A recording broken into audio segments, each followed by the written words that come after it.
मेरा नाम डेकू है। एक नए वीडियो में आपका स्वागत है। चलिए वीडियो शुरू करते हैं। जब एलेक्स सीग्रेट एकदम शरारती बच्चा था और अपना ज्यादातर समय राजधानी में फिशिंग जैसी बेकार एक्टिविटीज में वेस्ट करता था, तभी उसके पास एक जादूगर आता है, एल्डास। वो कैजुअली पूछता है कि क्या उसे मैजिक में दिलचस्पी है। पहले तो एलेक्स को लगता है कि ये बंदा कोई डीडी का एजेंट वगैरह है लेकिन बाद में पता चलता है कि एल्डास को बस मैजिक सिखाने में रियल इंटरेस्ट है। एल्डास उसे सिखाना शुरू करता है, ये सोचकर कि आगे जाकर उसके दोस्त कौन होंगे और मॉन्स्टर्स के अटैक से उन्हें कैसे बचाना पड़ेगा। उसके टफ टीचिंग मेथड्स की वजह से एलेक्स काफी जल्दी जादू सीख जाता है। फिर भी उसके अंदर गिल्ट था कि एक ही स्पेल में पूरा दिन लग गया। उसे ये सुनाई भी नहीं दिया कि आम लोग वही स्पेल सीखने में 1 महीना लगा देते हैं। एलेक्स सुपर एक्साइटेड होकर एक और स्पेल सीखने की डिमांड करता है, पर एल्डास कह देता है एक स्पेल एक दिन के लिए काफी है। एलेक्स का मूड ऑफ, लेकिन एल्डास अपनी बात पर टिका रहता है और दोनों फिर से फिशिंग मोड में चल जाते हैं। एलेक्स पूरा टाइम मुंह बनाकर बैठा रहता है। तभी एल्डास उसकी ईगो को टेकल करने के लिए बोलता है, तुम में अद्भुत मैजिक टैलेंट है, बिना कुछ सीखे भी फ्यूचर में ग्रेट विज़र्ड बनोगे, बस इसे किस्मत पर छोड़ दो। एलेक्स ये सुनकर चौंक जाता है और पूछता है कि वो आखिर उसे मैजिक क्यों सिखा रहा है। जवाब मिलने से पहले ही एल्डास की फिशिंग रॉड में मछली फंस जाती है और वो पैनिक मोड में चला जाता है क्योंकि उसने जिंदगी में पहली बार मछली पकड़ी थी टाइम बीतता गया, टीचर और स्टूडेंट की लाइफ स्मूथली चलती रही। एल्डास एलेक्स को बहुत कुछ सिखाता है, लेकिन एक दिन अचानक वो अनाउंस करता है कि वो राजधानी छोड़कर जा रहा है। एलेक्स उदास, क्योंकि शायद ये उनकी आखिरी मुलाकात थी। लेकिन एल्डास उसे एक फाइनल एडवाइस देता है, अगर कभी कोर्ट विज़र्ड बनने का मौका मिले तो मना कर देना। एलेक्स को समझ नहीं आता कि इसका मतलब क्या है। वो पूछता भी है कि आखिर एल्डास ने उसे मैजिक क्यों सिखाया। एक पल के लिए एल्डास सीरियस हो जाता है और एलेक्स की दिवंगत माँ के बारे में बताता है। उसने उस पर बहुत बड़ा एहसान किया था और एल्डास सिर्फ उस एहसान का बदला चुका रहा था। वही उनकी आखिरी मुलाकात थी। एलेक्स रॉयल मैजिक एकेडमी में एडमिशन पाने के लिए जान लगा देता है, शायद एल्डास से फिर मुलाकात हो जाए। वहाँ उसे पता चलता है कि एल्डास भी इसी एकेडमी का टॉप स्टूडेंट था और फिर कोर्ट विज़र्ड बन गया था, पर कुछ ही सालों में उसे उस पद से हटा दिया गया था। अब एलेक्स को समझ आया कि एल्डास ने उसे वो सलाह क्यों दी थी, लेकिन उसकी बात मानने के बजाय एलेक्स डिसाइड करता है कि वो कोर्ट विज़र्ड बनेगा ताकि वो खुद करप्ट रॉयल कोर्ट को हराकर ठीक कर सके। शॉर्ट में वो सफल भी हो जाता है और कोर्ट विज़र्ड बन जाता है, फिर बाद में समझ आता है गलती कर दी। उसे एहसास तब होता है जब प्रिंस रेगुलस उसे एक डंजन के बीचों बीच उसकी पार्टी से निकाल देता है। एलेक्स रीजन पूछता है और वो गोरा बदमाश कहता है कि तुम इतने बेकार हो कि तुम्हारी टीम में कोई जरूरत नहीं। रेगुलस बोलता है कि फ्रंट लाइन पर मॉन्स्टर से जान जोखिम में वो डालता है। फायर मेज लेनी स्पेल्स मारती है, उनका टैंक आईएक्स अटैक्स रोकता है और दूसरी तरफ एलेक्स बस पीछे खड़ा रहकर पैथेटिक सपोर्ट मैजिक करता है। रेगुलस कहता है कि उनकी पार्टी में ऐसे लूजर की जरूरत नहीं। लेनी भी अग्री कहती है और उसे कावर्ड कहती है जो डंजन में आगे जाने से डरता है। आईएक्स साइलेंटली सर हिलाकर सपोर्ट कर देता है। फिर लेनी बताती है, हम तुम्हें अभी तक सिर्फ इसलिए सहन कर रहे थे क्योंकि किंग का ऑर्डर था, अब प्रिंस ने निकाल दिया है, सो बाय बाय। रेगुलस सोचता है कि एलेक्स ने टॉप मार्क्स इसलिए लिए होंगे क्योंकि उसने टीचर्स को ब्राइब वगैरह दिए होंगे। और फिर वो पूछता है, जब आम लोगों को हथियार रखने की मनाही है, तुम्हारे पास डैगर क्यों है? एलेक्स समझाने की कोशिश करता है कि अगले फ्लोर में जाने के लिए डैगर जरूरी है, पर रेगुलस भड़क जाता है, डैगर छीन लेता है और उसकी कॉलर पकड़कर चिल्लाता है कि मेरी पार्टी में कोई मेरी अवज्ञा नहीं करता। प्रिंस उसका कोर्ट विज़र्ड वाला रोप तक छीन लेता है और एलेक्स ह्यूमिलिएशन में डंजन से बाहर भेज दिया जाता है। फिर भी वो अपनी पार्टी की हेल्प करना चाहता है। वो कुछ नोट लिखता है जो उन्हें लोअर फ्लोर्स में सरवाइव करने में हेल्प कर सकते हैं। अगले दिन वो राजा से मिलने कैसल जाता है, पर गार्ड्स रोक देते हैं। तुम अब कोर्ट विज़र्ड नहीं, आम आदमी हो और आम लोगों को महल में एंट्री नहीं। एलेक्स शॉक में, और तभी लेनी सॉल्ट छिड़कने पहुंच जाती है। वो नोट्स फाड़कर जमीन पर फेंक देती है और गार्ड्स को ऑर्डर देती है कि इस आदमी को बाहर फेंक दो। अब एलेक्स शहर के बीचों बीच, विदाउट जॉब, विदाउट रिस्पेक्ट, टूट चुका, और अंत में उसे वो बात याद आती है, कोर्ट विज़र्ड मत बनना।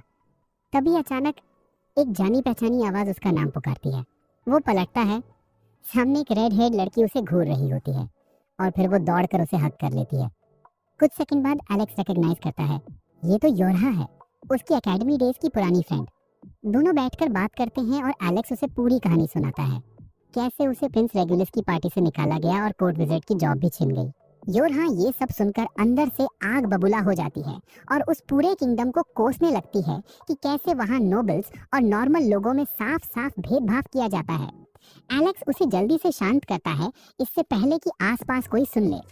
फिर योरहा मुस्कुरा के बोलती है कि अच्छा ही हुआ उसे जॉब से निकाल दिया गया, क्योंकि पिछले 2 दिनों में उसने इतना नॉनसेंस झेला है कि अब उसे किसी की बात से फर्क नहीं पड़ता।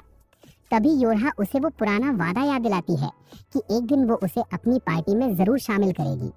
एलेक्स की आंखों में वो याद इंस्टेंटली फ्लैश हो जाती है और योरहा बताती है कि असल में वो इसी वजह से कैपिटल आई थी। वो खड़ी होकर अपना हाथ आगे बढ़ाती है और एलेक्स से रिक्वेस्ट करती है कि चलो डंजन कॉन्कर करते हैं। एलेक्स इस ऑफर से खुश तो है, पर जॉब लॉस के बाद सेल्फ डाउट उसके दिल में घर कर चुका है। लेकिन योरहा, उसे इन सब चीज़ों की जीरो टेंशन है। वो कहती है कि उसे अपनी टीम में सिर्फ और सिर्फ एलेक्स ही चाहिए, कोई और मजिशियन उसकी जगह कभी नहीं ले सकता। ये सुनते ही एलेक्स के दिल में फिर से कॉन्फिडेंस जाग उठता है और बिना सोचे वो ऑफर एक्सेप्ट कर लेता है। योरहा एक्साइटमेंट से उसे अपनी नेक्स्ट ग्रैंड पार्टी के लिए इनवाइट कर देती है। अगले ही दिन एलेक्स योरहा के साथ अपना देश छोड़ देता है। उसे एल्डा की वो एडवाइस याद आती है, कोर्ट मजिशियन मत बनना। कुछ दिनों बाद एलेक्स के लीविंग की खबर रेगुलस और उसके साथियों तक पहुंचती है और शॉकिंगली उन्हें कोई फर्क ही नहीं पड़ता। रेगुलस बताता है कि एकेडमी में एलेक्स को एक जीनियस माना जाता था और उससे बहुत उम्मीदें थी। अब उसे लगता है कि उन्होंने बस अपना टाइम वेस्ट किया। लेकिन लेनी कहती है कि टेंशन लेने की जरूरत नहीं, जल्द ही एक प्योर नोबल उनकी टीम में शामिल होने वाला है और उनका स्क्वाड और भी ओवरपावर्ड बन जाएगा। इस बीच एलेक्स और योरहा पहुंचते हैं फिजल डंजन सिटी। योरहा उसे प्राउडली बताती है कि ये शहर सिर्फ एडवेंचरर्स का बेस है, यहाँ नोबल्स और कॉमनर्स में कोई डिस्क्रिमिनेशन नहीं। वो चाहती है कि एलेक्स तुरंत एडवेंचरर गिल्ड में रजिस्टर हो, पर जैसे ही वो डेस्क तक पहुंचते हैं एक बड़ा झटका। रिसेप्शनिस्ट बोलती है कि एलेक्स को उनकी पार्टी में रजिस्टर नहीं किया जा सकता, क्योंकि वो लोग 30th फ्लोर से ऊपर वाले डंजन्स एक्सप्लोर करते हैं और एलेक्स को कैपेबिलिटी प्रूव करने से पहले 2 साल तक गिल्ड में रहना मैंडेटरी है। योरहा तुरंत भड़क जाती है। वो कहती है एक्सेप्शन बनाओ, लेकिन रिसेप्शनिस्ट साफ मना कर देती है। योरहा पूछती है कि उसकी फ्रेंड क्राजा ने इसके बारे में बात नहीं की। रिसेप्शनिस्ट कंफर्म करती है कि क्राजा यहाँ आई थी और धमकी भी दी थी कि एलेक्स को इंक्लूड करो, लेकिन ऐसे क्रेजी लोग तो डेली मिलते हैं, इसलिए किसी ने उसकी बात सीरियसली नहीं ली। No result. दोनों गिल्ड से बाहर आते हैं और एक पब्लिक पार्क में बैठकर लंच करते हैं। योरहा बताती है कि वो लोग पहले ही डंजन की 52nd फ्लोर तक पहुंच चुके हैं। वो 2 साल वेट बिल्कुल नहीं कर सकती कि एलेक्स उसकी टीम में ऑफिशियली शामिल हो, लेकिन गिव अप वो वर्ड तो उसकी डिक्शनरी में है ही नहीं। इसलिए वो प्रपोज करती है कि अगर डीप डंजन में नहीं जा सकते तो पहले वार्म अप शैलो डंजन कर लेते हैं। एलेक्स अग्री करता है और दोनों पहुंच जाते हैं एक लो लेवल डंजन में जहां सिर्फ इंसेक्ट टाइप मॉन्स्टर्स हैं। योरहा अपना रीइंफोर्समेंट मैजिक यूज करके एलेक्स की स्पीड बूस्ट कर देती है और चारों तरफ दौड़कर आसानी से मॉन्स्टर्स को फिनिश करती जाती है।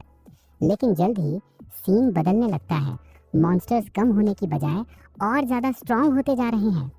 एलेक्स को भी लगता है कि कुछ तो गड़बड़ है, जरूर नेस्ट में कोई अनोमली है जो इन्हें बफ कर रहा है, लेकिन अभी सब कंट्रोल में है। फाइट के दौरान योरहा अपनी शील्ड एक्टिवेट करके नेस्ट की डायरेक्शन में आगे बढ़ने लगती है। एलेक्स वार्न करता है कि ये रिस्की है, पर वो कैजुअली हंसते हुए कहती है, अरे ये तो कुछ भी नहीं। फिर वो दर्द से सच बोलती है, लगता है तुमने अपनी एज खो दी है। पहले वाले एलेक्स होते तो ये इंसेक्ट्स तुम्हारे लिए 0 डिफिकल्टी होते। ये सुनकर एलेक्स को एल्डा की सीख याद आती है, दोस्तों की रक्षा करना ही असली शक्ति है। वो इंस्टेंटली अग्रेशन मोड ऑन कर देता है, फायरबॉल से कुछ मॉन्स्टर्स को ब्लास्ट करता है, बाकी को डैगर से खत्म करता है।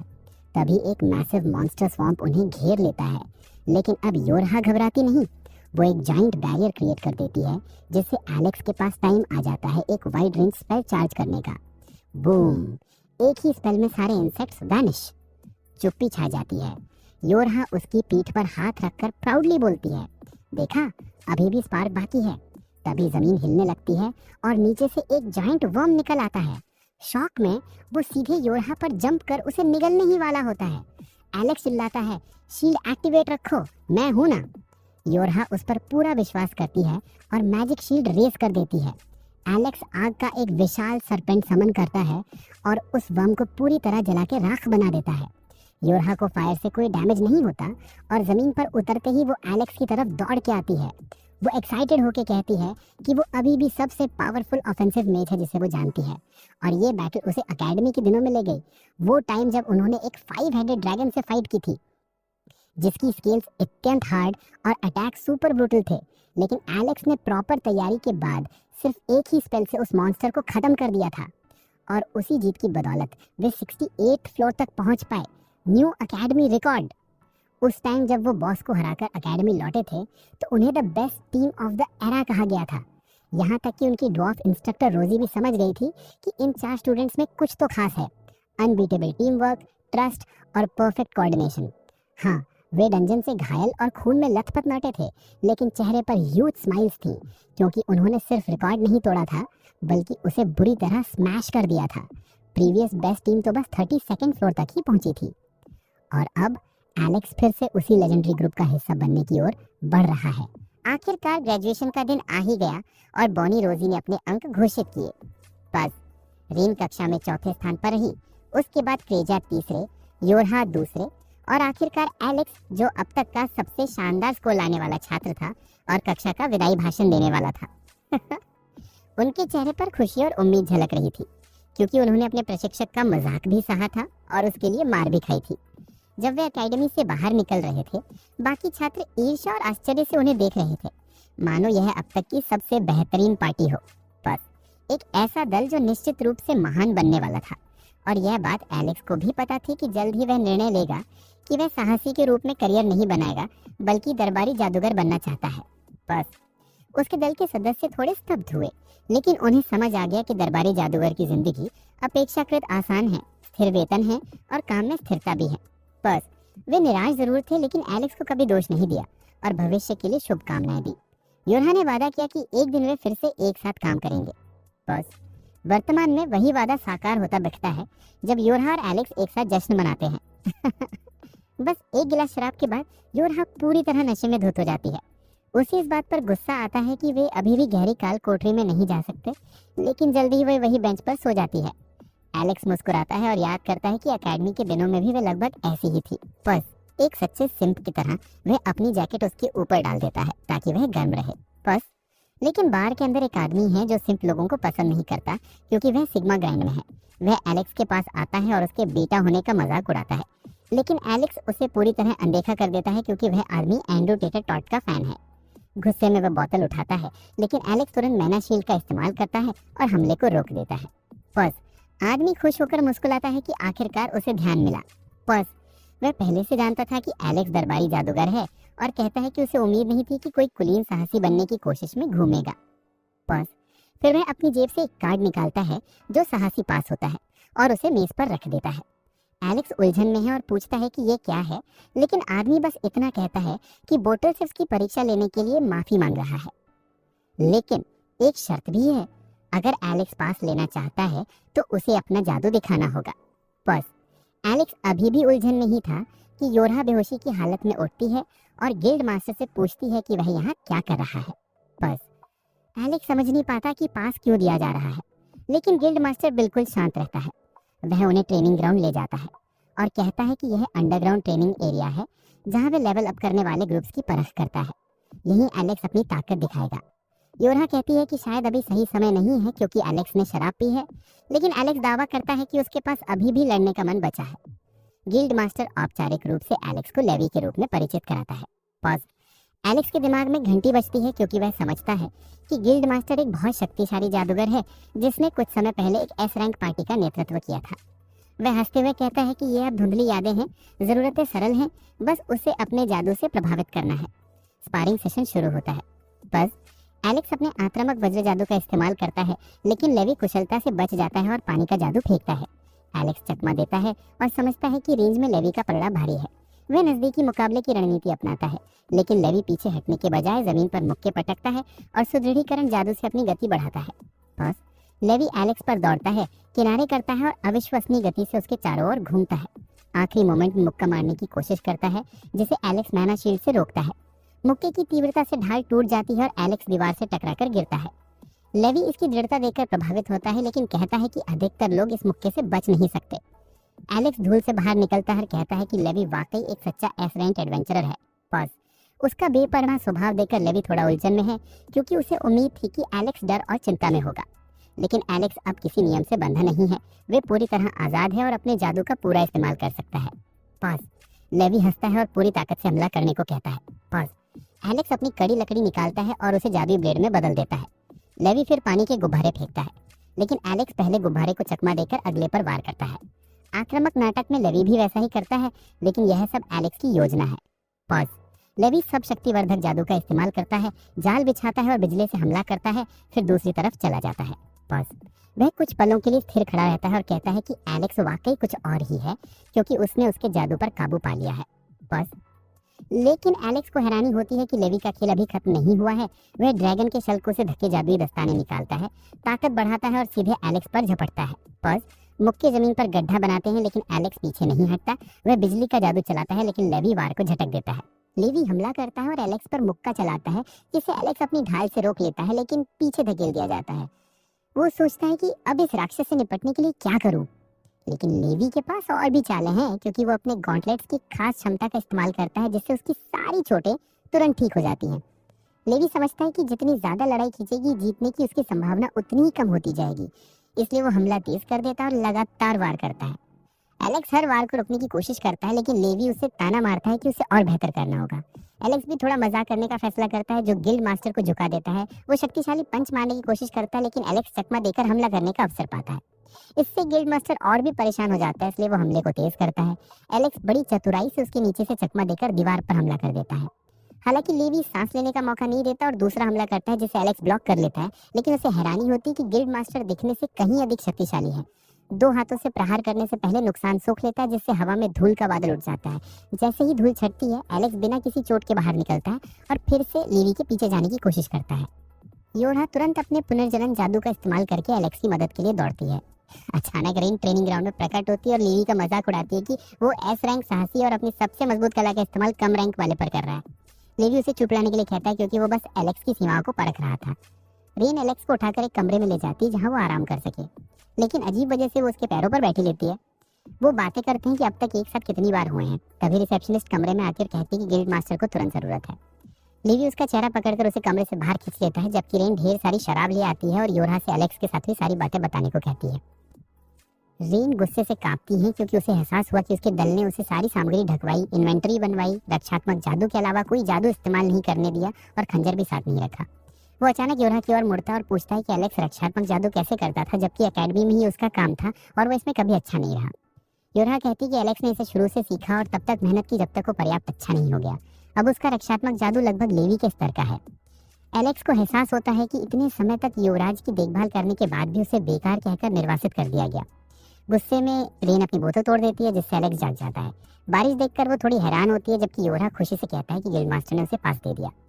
एलेक्स बहुत खुश होता है, क्योंकि अब वे सभी एक समूह के रूप में उच्च स्तरीय काल कोठरी की ओर बढ़ सकते हैं, लेकिन रेन बताती है कि पहले उन्हें कुछ और करना होगा, इसलिए इंतजार कर सकते हैं। एलेक्स समझ नहीं पाता कि वो क्या कह रही है, लेकिन रेन बताती है कि पहले उन्हें शाही शहर में घुसकर राजकुमार और उसके समूह से निपटना होगा। एलेक्स कहता है कि वो ऐसा कुछ नहीं करेंगे और योरा जोड़ता है कि दूसरे समूह से लड़ना सख्त मना है। एलेक्स रेन के कंधे पर हाथ रखकर कहता है कि रोमांच का आनंद लेना ही उसके लिए काफी है, अब उसे दरबार की परवाह नहीं। रेन जोर से कहती है कि उन्हें जीत मिल गई है। अब उन्हें दुनिया की सबसे ताकतवर पार्टी बनना है, जो राजकुमार को पूरी तरह परेशान कर सके। अगर देश में कभी कोई मुश्किल हुई तो वे दुनिया की सबसे ताकतवर पार्टी के रूप में मदद के लिए आएंगे, और मुंह पर ना कहना वाकई सेटिस्फाइंग होगा। एलेक्स समझता है कि यही सबसे अच्छा समझौता है और राजी हो जाता है कि वे दुनिया की सबसे मजबूत पार्टी बने। दूसरे कमरे में क्रिस्टा नाम की घायल एस रैंक एडवेंचरर है। रिसेप्शनिस्ट उसके शरीर पर पट्टियां बांध रही है, उसकी सांस तेज चल रही है। गिल्ड मास्टर परेशानी, क्योंकि अगर एस रैंक पार्टी मुश्किल में है तो पूरा गिल्ड मुश्किल में है। क्रिस्टा लीवी को बताती है कि उनका दल अभी फंसा हुआ है और हर मदद चाहिए। गिल्ड मास्टर तुरंत आपातकालीन बैठक बुलाता है और सभी उच्च रैंक साहसी लोग 64वीं मंजिल पर बचाव अभियान के लिए जाते हैं। एलेक्स के कमरे में किड्जा आती है। वे दोनों अब बेहतर तरीके से परिपक्व हैं। वो पूछती है कि मीटिंग में क्यों नहीं है। एलेक्स जवाब देता है कि वो ए रैंक एडवेंचरर नहीं है। किड्जा अपना हील्स पैर डालती है और एलेक्स पूरी तरह ठीक हो जाता है। योरा और रेन कमरे में आते हैं। रेन उत्साहित होकर चिल्लाती है कि वे बचाव अभियान पर जा रहे हैं। वे एलेक्स को बताते हैं कि काल कोठरी थोड़ी अलग है, इस मंजिल पर जादू का इस्तेमाल नहीं कर सकते, इसलिए औषधियों पर निर्भर रहना होगा। एस रैंक पार्टी पूरी तरह खत्म हो चुकी थी, इसलिए क्रिस्टा को अकेले मदद के लिए भेजा गया था। एलेक्स किड्जा से पूछता है कि वो ठीक थी, क्योंकि उसकी विशेषता जादू को ठीक करना है। किड्जा जवाब देती है कि उसने विरोध किया, लेकिन रेन ने वीटो किया और काल कोठरी में भेज दिया। वे झगड़ते हैं और योरा कहता है कि अब ये इस पर निर्भर है कि वे काल कोठरी में जाएं या नहीं, क्योंकि मुख्य और सबसे कठिन काम उसके पास है। एलेक्स मिशन के लिए सहमत हो जाता है और वे काल कोठरी की ओर निकलते हैं। प्रवेश द्वार पर खड़े रेन कहते हैं कि यहीं से उनके दल की किवंदती शुरू होगी। वे जल्दी से काल कोठरी में प्रवेश करते हैं जहां उपचारात्मक जादू की अनुमति नहीं है, इसलिए औषधियों पर निर्भर रहना होगा। क्रिस्टा की गिल्ड के सदस्य 64वीं मंजिल के बॉस के पास फंसे हुए हैं, लेकिन पहले उन्हें बाकी सभी स्तर पार करने होंगे।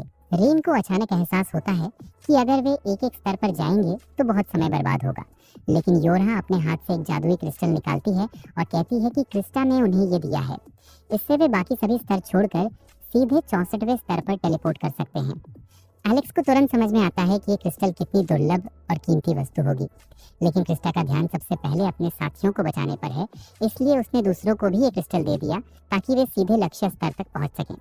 योरहा उन्हें बताती है कि 64वें स्तर का बॉस साफ साफ मरा हुआ प्राणी है, मतलब क्रासजा का वहाँ कोई फायदा नहीं होगा, और चूंकि वह खुद सहायक जादूगर है, लड़ाई का अधिकांश हिस्सा एलेक्स पर ही निर्भर होगा। रेन चेतावनी देती है कि अपना मैना संभाल कर रखें और छोटे मोटे दुश्मनों को उनके हवाले छोड़ दें, क्योंकि वह नहीं चाहती कि एलेक्स का मैना मरे हुए बॉस के सामने खत्म हो जाए। क्रासजा सहमत हो जाती है और कहती है कि अब से वे सचमुच मौत से लड़ेंगे, इसलिए इसे गंभीरता से लेना होगा। निराश होने की बजाय रेन पहले से कहीं ज्यादा जिंदा महसूस करती है और उत्साहित होकर कहती है कि उनकी महान पार्टी की कहानी अब शुरू होती है। फिर योरहा जादुई क्रिस्टल को हवा में उछालती है और वे तुरंत 64वें स्तर पर पहुंच जाते हैं। सामने एक गंदी गुफा है और जैसे ही वे कदम रखते हैं, ढाल और तलवार लिए मरे हुए कंकाल उठ खड़े होते हैं। रेन बिल्कुल भी नहीं डरती और अपना भाला निकालकर हमला करने लगती है। वो एक एक करके कंकालों को काटती और दावा करती है कि अब तक लेवल 64 बहुत आसान लग रहा है, लेकिन अचानक कंकालों का एक नया झुंड उनकी ओर बढ़ता है। रेन निडर होकर उनकी तरफ कूदती है, हर आने वाले को काटती रहती है। योरहा को चिंता होती है कि रेन उसके सहायक जादू की पहुंच से बाहर हो गई है। वो एलेक्स और जाफला के साथ रेन की मदद के लिए दौड़ती है। क्रासजा कहती है कि रेन ठीक है, क्योंकि उसके पास एक शक्तिशाली प्राचीन कलाकृति है, एक काला भाला जो हमेशा धारदार रहता है और जिसे नुकसान पहुंचाना मुश्किल है। एक नासमझ बेवकूफ के लिए परफेक्ट हथियार। एलेक्स पूछता है कि क्या रेन को मदद चाहिए, लेकिन रेन कहती है कि बच्चों का खेल है और वो हर दुश्मन को खत्म करती रहती है। एलेक्स मुस्कुराता है और उनके साथ चलता है। तभी अचानक उसे पीछे किसी अजीब मौजूदगी का एहसास होता है और सहज ही एक बिजली का बोल्ट फेंक देता है। धूल साफ होने पर वहाँ कोई नहीं होता। एलेक्स सोचता है कि शायद ये झूठा अलार्म था, लेकिन वो तलवार निकालकर आगे बढ़ता है और हवा में वार करता है। ड्रामेटिक। तभी उसका वार एक अदृश्य शक्ति द्वारा रोका जाता है, जो खुद को ग्रिम रीपर बताती है। रेन मुस्कुराती और कहती है कि एलेक्स उतना थका हुआ नहीं लग रहा जितना उसने सोचा था। ग्रिम रीपर एलेक्स को पीछे धकेलता है और हमला करने की कोशिश करता है, लेकिन एलेक्स वार टालकर रेन की ओर कूदता है। उसे एहसास होता है कि रेन उसकी क्षमताओं पर पूरा भरोसा करती है और वो अपनी पीठ पीछे भी उसे सुरक्षित रखने के लिए भरोसा करती है। ये जुड़ाव उसे ऊर्जा से भर देता है और वो अपनी जादुई तलवार लेकर ग्रिम रीपर पर वार करता है और तुरंत उसे मार देता है। वो योरहा से पूछता है कि क्या उसे पता था, और योरहा तुरंत माफी मांगती है कि उसने नहीं बताया। क्रासजा उसे रेन से बात करने को कहती है, क्योंकि उसी ने सबसे पहले इसका सुझाव दिया था। एलेक्स रेन की तरफ मुस्कुराता है और वादा करता है कि एक दिन वह एहसान चुकाएगा, लेकिन रेन कहती है कि पहले काल कोठरी से जिंदा बाहर निकलना होगा। चारों दोस्त दुश्मनों को खत्म करने के लिए तैयार हो जाते हैं। एलेक्स और रेन मरे हुए कंकालों पर कूदते हैं, बाएं दाएं काटते और काटते हैं, जबकि योरहा उन्हें मैजिक से मजबूत करती है। रेन फैंसी चालों का इस्तेमाल करती है और हर कंकाल को मार देती है, जबकि क्रासजा धनुष से सटीक निशाने लगाती है। एलेक्स समझता है कि कंकालों की लहरें कभी खत्म नहीं होंगी, इसलिए वो सभी को अपनी ओर बुलाता है। तेज वज्र कौशल का प्रयोग करता है और पूरा क्षेत्र बिजली की तरह चमक उठता है। सभी कंकाल जले हुए टुकड़ों में बदल जाते हैं। रेन पलटकर पूछती है कि एलेक्स सिर्फ वज्र ही क्यों इस्तेमाल कर रहा है, जबकि अकेडमी में उसने कई आक्रामक मैजिक किए थे। एलेक्स बहाना करता है कि वज्र सबसे तेज मैजिक है। रेन जानती है कि वो कुछ छिपा रहा है, लेकिन समय कम है, इसलिए वो चुप रहती है। सामने से भयानक दहाड़ आती है। वे मान लेते हैं कि यह बॉस रूम होगा। रेन तैयार हो जाती है और योरहा के रीइंफोर्समेंट मैजिक के बाद वो उस तेज आवाज की ओर दौड़ती है। एलेक्स प्रभावित होता है, जबकि बाकी लड़कियां सुरंग के अंत तक उसका पीछा करती हैं। बाहर निकलते ही वे रेन को कगार पर देखते हैं, जो एक विशाल राक्षस और एक कटोरी की तरह दिखने वाले साहसी व्यक्ति का पीछा करता है। एलेक्स तुरंत उस आदमी को बचाना चाहता है, लेकिन रेन ध्यान नहीं देती। वो कहती है कि जादूगर का नाम लोकी है, जो रेक्रोमा समूह का सबसे बड़ा बदमाश है। क्रासजा सिर हिलाकर कहती है कि लोकी वाकई चालाक सहायक जादूगर है। एलेक्स यकीन नहीं कर पाता, लेकिन लोकी चिल्लाते हुए रेन की मदद के लिए दौड़ता है और वादा करता है कि अगर मर गया तो हर दिन परेशान करेगा। रेन उसकी परवाह नहीं करती, लेकिन जब लोकी गिरता है और राक्षस उसे पकड़ने वाला होता है, एलेक्स तुरंत कार्रवाई के लिए तैयार हो जाता है। क्रासजा कहती है कि इंतजार करो, यही लोकी का तरीका है। राक्षस लोकी की ओर बढ़ता है, तभी नीचे जाल एक्टिवेट होता है और उसे लावा में उड़ा देता है। एलेक्स चौंक जाता है, लेकिन क्रासजा समझाती है कि लोकी वाकई चालाक है। राक्षस लड़खड़ाता है और अग्नि विस्फोटों का सामना करता है। लोकी हंसता है और कहता है कि ऐसी स्थिति में कोई भी लड़खड़ा सकता है, लेकिन उसकी मुस्कान फीकी पड़ जाती है जब क्रोधित राक्षस शक्तिशाली मैजिक विस्फोट करने वाला होता है। लोकी यकीन नहीं कर पाता कि वो जिंदा रहेगा, लेकिन रेन आखिरी मौके पर उसे बचा लेती है। लोकी को विश्वास नहीं होता कि वो बच गया है, जबकि एलेक्स और लड़कियां राक्षस से निपटने के लिए नीचे उतरते हैं। राक्षस एलेक्स पर हमला करता है, लेकिन योरहा अपनी जादुई ढाल से उसे बचा लेती है। एलेक्स वज्र मंत्र इस्तेमाल करता है, लेकिन राक्षस पलटकर रेन और लोकी की ओर दौड़ता है। एलेक्स चिल्लाता है और खतरे की चेतावनी देता है। वो एक और वज्र मंत्र फेंकता है, लेकिन धूल छटने पर उसे पता चलता है कि यह पर्याप्त नहीं था। रेन महसूस करती है कि राक्षस उसे पकड़ने वाला है। वे आखिरी उपाय अपनाती है और राक्षस के पैरों के बीच दौड़ते हुए उसे चकमा देती है। फिर लोकी को क्रासजा पिलूर फेंकती है और योरहा कहती है कि जब तक राक्षस से निपटेंगे लोकी सुरक्षित रहेगा। रेन तुरंत तैयार हो जाती है और भाला निकालती है। वे तब तक इंतजार करते हैं जब तक क्रासजा लोकी को सुरक्षित नहीं ले जाती, और फिर अंतिम मुकाबले के लिए तैयार हो जाते हैं। योरहा अपनी जादुई शक्ति से रैन के सारे आंकड़े बढ़ा देती है और रैन सीधे राक्षस की ओर दौड़ता है। वो उसके हमले से बचता है और हवा में उछलते हुए उसके चेहरे पर भाला घूम देता है। राक्षस उसकी कल्पना से कहीं ज्यादा ताकतवर है और जोर से रैन को हिलाकर जमीन पर गिरा देता है। योरहा तुरंत घायल रैन की ओर दौड़ती है, लेकिन राक्षस उसे कुचलने की कोशिश करता है। शुक्र है योरहा अपनी ढाल का जादू चलाकर हमले को रोक देती है और रैन को संभलने का मौका देती है। दूसरी तरफ एलेक्स ऐसा दिखावा करता है जैसे वो किसी ऑर्केस्ट्रा का माइस्ट्रो हो और राक्षस के चारों ओर 5 जादुई घेरे बना देता है। लोकी हैरानी से कहता है, 3 घेरे बनाना ही मुश्किल है और ये एक साथ 5 बना रहा है, इससे तो लगता है ये कोई जीनियस है। क्रासजा मुस्कुराकर कहती है कि वो इससे कहीं ज्यादा कर सकता है। लोकी की आंखें फैल जाती हैं जब एलेक्स एक साथ 20 जादुई घेरे बना देता है। राक्षस उन पर झपटने की कोशिश करता है, लेकिन रैन उसके शरीर पर कूदकर उसकी पूंछ में भाला घूम देता है, जिससे एलेक्स को अपना जादू पूरा करने का समय मिल जाता है। एलेक्स की तैयारी पूरी होते ही वो राक्षस पर कूदता है और वज्र जादू के संयोजन से उसे उड़ा देता है। राक्षस वहीं सदमे में आ जाता है, लेकिन जब एलेक्स उसे खत्म करने की कोशिश करता है तो आश्चर्यजनक रूप से वो अगले हमले से बच जाता है। राक्षस तुरंत जादुई विस्फोट शुरू करता है, लेकिन क्रासजा एक जादू करके उसे कुछ समय के लिए अंधा कर देती है। योरहा भी जादू करती है, विशाल कड़ियां बनाती हैं और राक्षस वहीं फंस जाता है। रैन फुर्ती से हमला करता है, भाला घुमाकर राक्षस के सिर में भाला घूंप देता है। एलेक्स उसकी मदद करने के लिए तैयार हो जाता है, लेकिन राक्षस अब भी हिलने डुलने में सक्षम है और एक बार फिर शक्तिशाली जादुई विस्फोट करने की कोशिश करता है। एलेक्स बेखौफ खड़ा होता है और वो जादुई मंत्र तैयार करता है जो पूरी दुनिया में सिर्फ 2 लोग जानते हैं। एक है उसका गुरु एल्डाज, जिसने इसे बनाया, और दूसरा खुद एलेक्स, जिसने एल्डाज से इसे सीखा। जैसे ही राक्षस एलेक्स की ओर जादू प्रहार करता है, वो प्रतिबिंब जादू का प्रयोग करता है और दोगुनी तीव्रता से बदला लेता है। लेकिन राक्षस वाकई बहुत ताकतवर है और इससे भी बच निकलता है।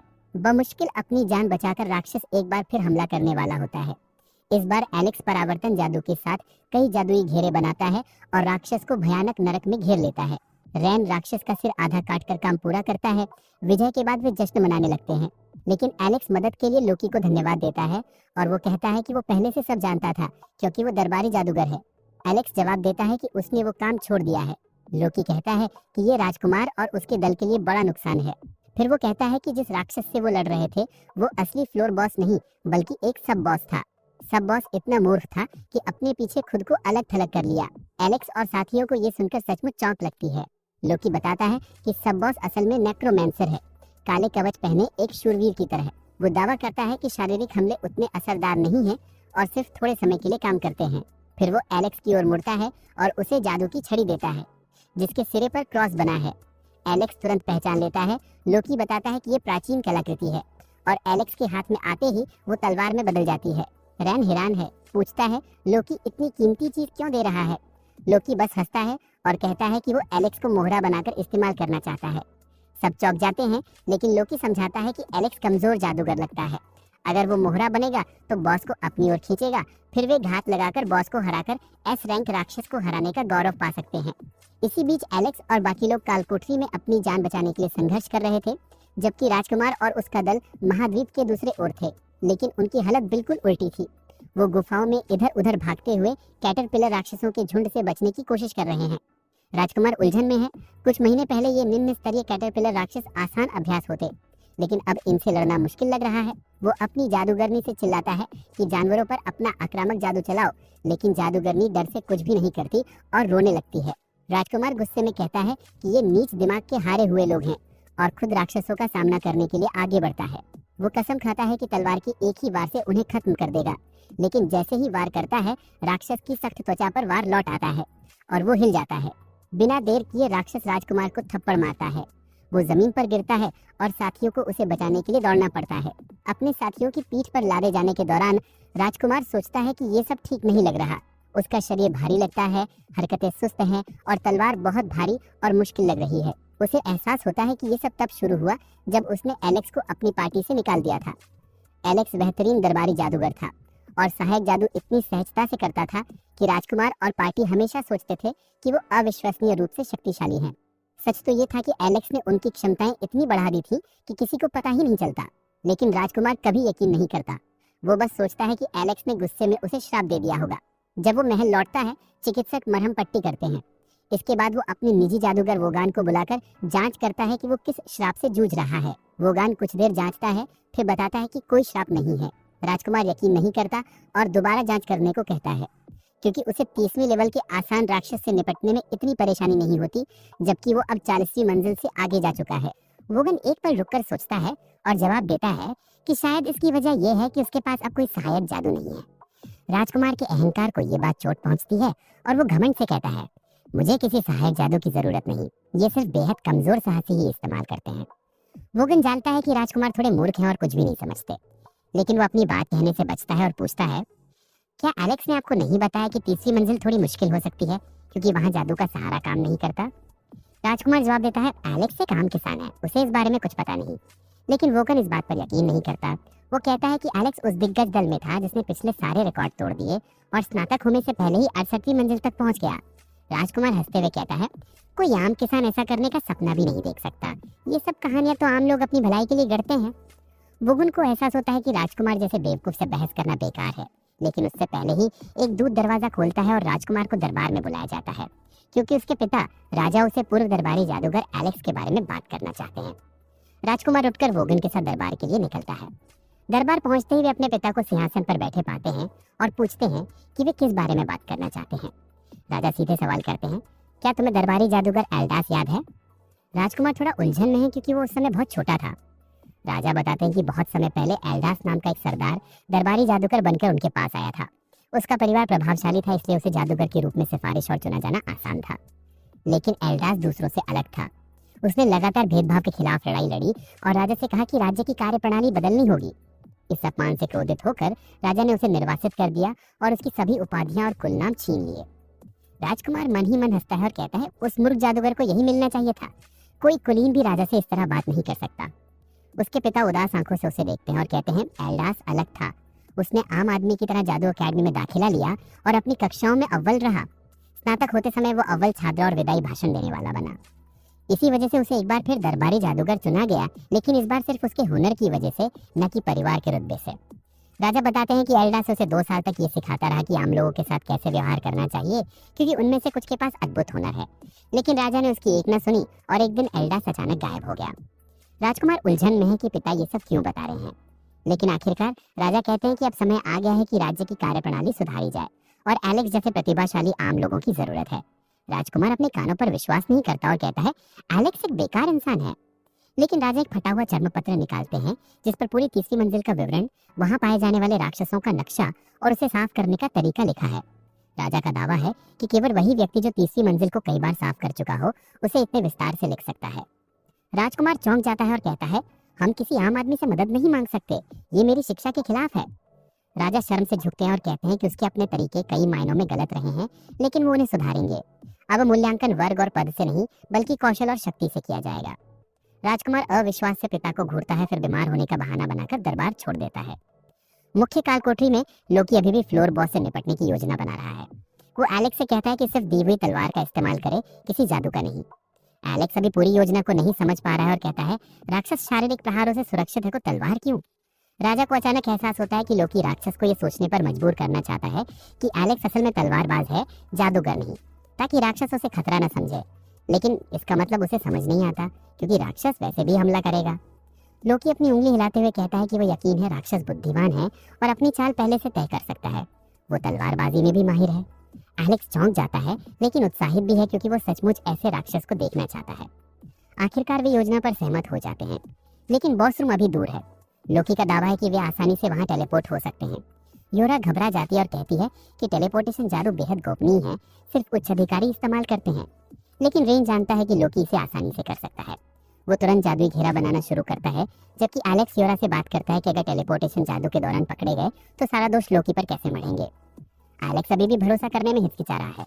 योरा कहती है कि लोकी भरोसेमंद नहीं है, लेकिन विश्वसनीय है, क्योंकि 2 साल पहले उसने उच्च श्रेणी के तहखाने को बिना किसी हताहत के साफ कर दिया था।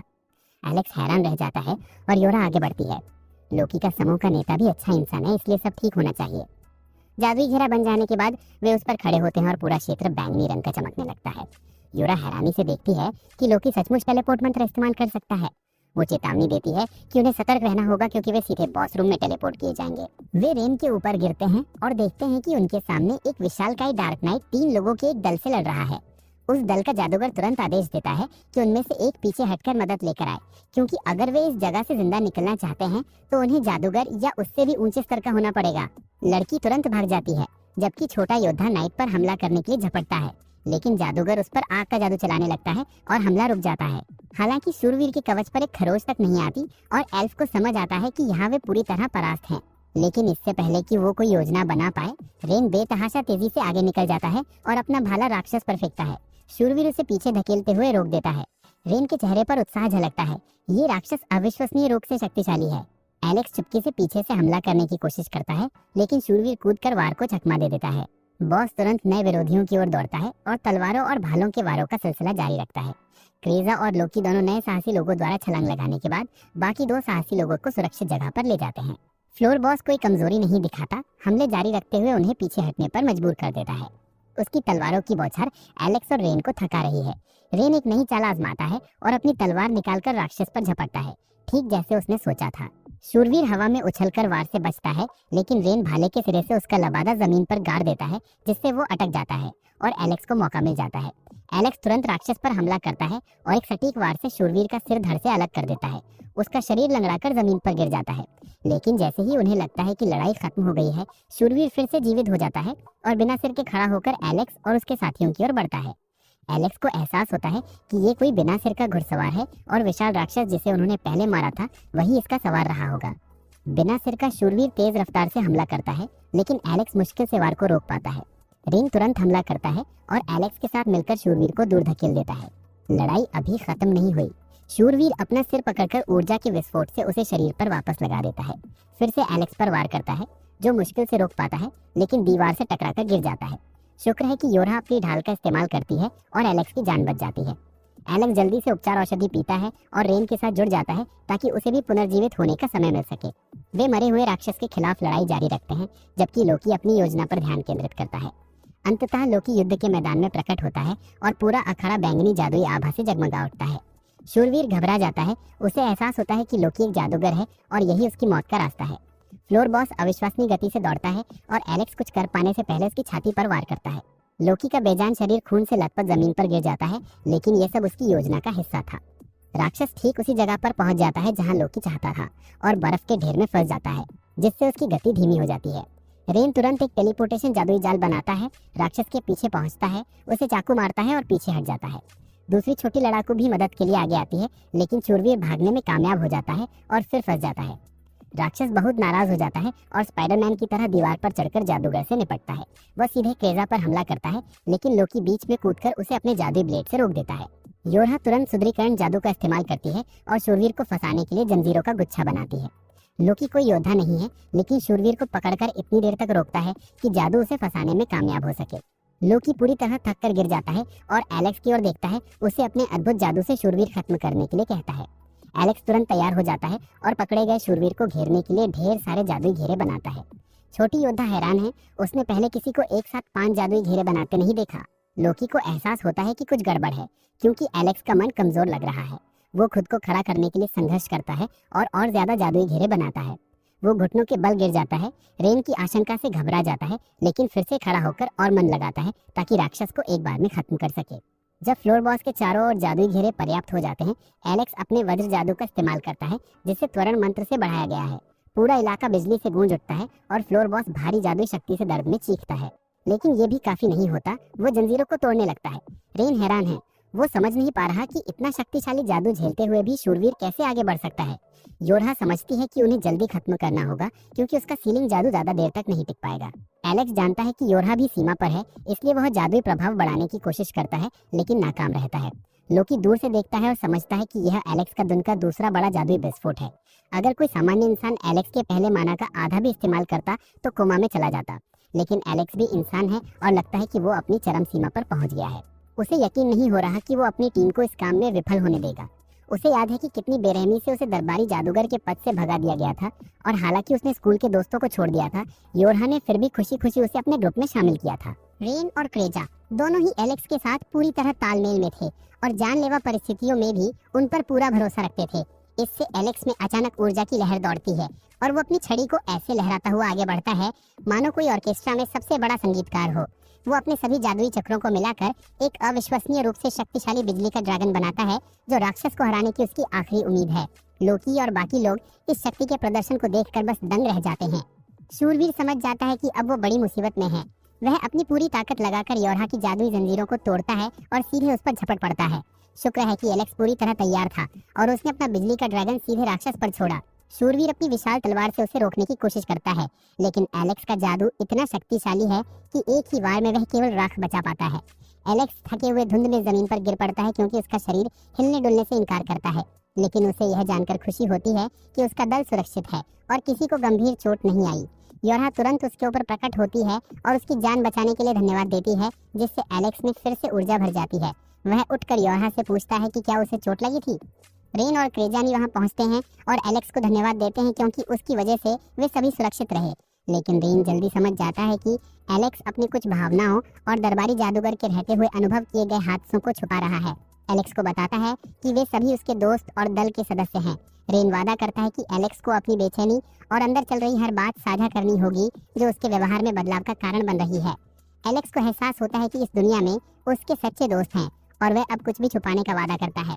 लोकी भी आता है और दावा करता है कि उसने कई जादूगरों को देखा है, लेकिन इतने सारे मंत्रों का एक साथ प्रयोग कभी नहीं देखा।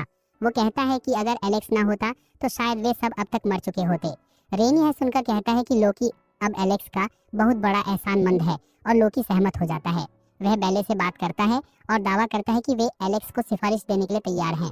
एलेक्स थोड़ा उलझन में है, लेकिन बेले समझाती है कि अगर वह एस रैंक एडवेंचरर बनना चाहती है तो उसे एस रैंक वाली पार्टी और एस रैंक बिल्ड मास्टर की सिफारिश दोनों चाहिए। वह वादा करती है कि एस रैंक पार्टी का नेता होने के नाते खुशी खुशी उसकी सिफारिश करेगी। वे हाथ मिलाते हैं और जिंदा होने और फ्लोर बॉस को हराने की खुशी में अपने अपने रास्ते चले जाते हैं। गिल्ड लौटकर एलेक्स को उसके प्रयासों के लिए बड़ा इनाम मिलता है और पूरा गिल्ड लेवल 64 के बॉस को हराने की उसकी और उसकी टीम की सफलता की चर्चा कर रहा होता है। लेकिन एलेक्स बहुत थका हुआ है और दोस्तों के साथ कुछ दिन आराम करना चाहता है। इसी बीच गिल्ड मास्टर उसे रोकता है और कहता है कि उसकी पुरानी नौकरी से कोई आया है। एलेक्स का पेट तुरंत कांप जाता है और वह सोचता है कि शायद राजकुमार मजाक उड़ाने और दल को धमकाने आया है, लेकिन आगंतुक वोगन होता है, नया दरबारी जादूगर। एलेक्स उसका अभिवादन करता है और वोगन सीधे मुद्दे पर आता है। पूछता है कि क्या एलेक्स कालकोठरी में युवा राजकुमार को मारने की योजना बना रहा था। एलेक्स हैरान रह जाता है और वोगन की उलझन भरी आंखों से उसे देखता है। वोगन पूछता है कि एलेक्स ने राजकुमार को ये क्यों नहीं बताया कि उसकी पार्टी कितनी कमजोर है। एलेक्स विनम्रता से जवाब देता है कि अगर उसने कोशिश भी की होती तो राजकुमार कभी उसकी बातें ना सुनता और ना पसंद करता। वोगन सहमत नहीं है क्योंकि उसे एहसास है कि उसे कितना घटिया काम करने के लिए मजबूर किया गया। एलेक्स जान जाता है कि वोगन नया दरबारी जादूगर है और बधाई देने की कोशिश करता है, लेकिन वोगन पर कोई असर नहीं होता। वह दावा करता है कि वह दरबारी जादूगर नहीं बल्कि एक बिगड़ैल बच्चे का महिमा मंडित ताई है। वोगन कहता है कि यह काम उसके समय की बड़ी बर्बादी है और बताता है कि राजकुमार ने अपने दल के साथ तीसरी मंजिल पार करने की कोशिश की, लेकिन बुरी तरह घायल हुआ। एलेक्स डरा हुआ है, लेकिन वोगन उसे चिंता ना करने के लिए कहता है क्योंकि राजकुमार बच गया और ठीक हो गया। अब वोगन को राजकुमार को इस शहर तक ले जाने का आदेश मिला है। एलेक्स शब्दहीन है जब वह पूछता है कि क्या राजकुमार भी यहाँ है। वोगन हिल न कर बताता है कि राजकुमार अभी भी नफरत करता है और उसे कष्ट में देखना चाहता है। एलेक्स पूछता है कि राजकुमार कहाँ है और तय करता है कि उससे बात करके सब कुछ हमेशा के लिए सुलझाएगा। वोगन उसे प्रशिक्षण मैदान में ले जाता है जहाँ अखाड़े के अंदर राजकुमार खड़ा उसका इंतजार कर रहा होता है। वह एलेक्स की ओर मुड़ता है और बताता है कि उसके पिता राजा राज्य की कार्य प्रणाली बदलना चाहते हैं और उसके पास उनकी बात मानने के अलावा कोई विकल्प नहीं है। एलेक्स हैरान है, लेकिन राजकुमार आगे कहता है कि सिर्फ इसलिए कि वह उनकी बात मान रहा है इसका मतलब यह नहीं कि वह उस पर विश्वास करता है। किसानों और आम लोगों के साथ काम करने वाले रईसों का हश्र मौत से भी बदतर होता है और एलेक्स जैसे किसानों को उन कुलीन रईसों की हर बात माननी चाहिए जिनका खून शुद्ध और पवित्र माना जाता है। राजकुमार अचानक एलेक्स की कमीज पकड़ लेता है और रोते हुए कहता है कि उसके जैसा किसान कभी भी अगले राजा बनने के लिए पर्याप्त नहीं होगा, क्योंकि उसे उस दबाव का एहसास ही नहीं है। एलेक्स ये सुनकर गंभीरता से जवाब देता है कि राजकुमार की सोच पूरी तरह गलत है। वो कहता है कि अगर राजकुमार ने कभी उसकी सलाह मानी होती तो अब वो कहीं बेहतर जगह पर होता और एक ज्यादा मजबूत साहसी बन चुका होता। ये बात राजकुमार के दिल को चुभती है और वो चिल्लाता है कि एलेक्स अपना किसान वाला मुंह बंद रखे। फिर वो अपनी तलवार निकालकर पूर्व दरबारी जादूगर वोगन को द्वंद्व युद्ध के लिए चुनौती देता है और चिल्लाता है कि वोगन राजा को अपनी योजनाएं बदलने के लिए मनाए ताकि वो किसानों के साथ इंसान जैसा व्यवहार शुरू कर सकें। वोगन थोड़ी देर रुकता है और अगर एलेक्स को एक निष्पक्ष द्वंद्व युद्ध में हराया गया तो वो उसकी शर्तों पर सहमत हो जाता है। एलेक्स तुरंत राजकुमार पर झपटता है और तलवार से वार करने की कोशिश करता है।